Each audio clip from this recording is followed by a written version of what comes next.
Hi, Mandy, back with another video. I know out here in internet land, we love to have tidbits about diagnosis and what this diagnosis is and what this characteristic means for, and then you have this diagnosis, which is not completely accurate. But I am going to give you a little bit of just my experience type of thing today, and it has to do with ASD and ADHD. Specifically with tangents and conversational passes. This is something that I notice what is the difference. So again, this is just these couple behaviors, but here's what I see the difference is. If you're in a conversation with a person who has ASD, and I'm going to say me, and I try to change the subject or go on to something else, when that person isn't ready to change topics, they may evidence the flexibility because they've been taught or think it's polite, like we all do, to move on to the next topic. But as soon as they get another word in, they will quickly come back to the topic. So yeah, I like cars, but back when we were talking about the dinosaurs,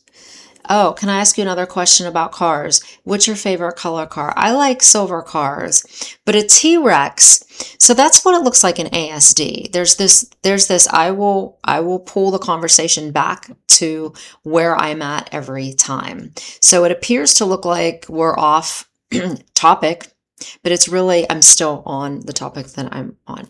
ADHD persons tend to, if I interrupt and say, let's go in this direction, and we go down a path, and then we start to talk about something else, and it goes to B path, to C, to D. This person will happily follow along on these tangents and think almost like it's kind of a fun journey, and then at the end it's like, oh yeah, how did we get here? Or they don't even care, or they think it's kind of comical. Oh yeah, we started here. So there's not so much distress, I would say, oftentimes, if it's a casual, non-directed ADHD person in this conversation, but you do see a lot of the stress with an ADHD or ASD person because they're just not finished on the topic that they were on or in the direction they want to be on. Hope that's helpful.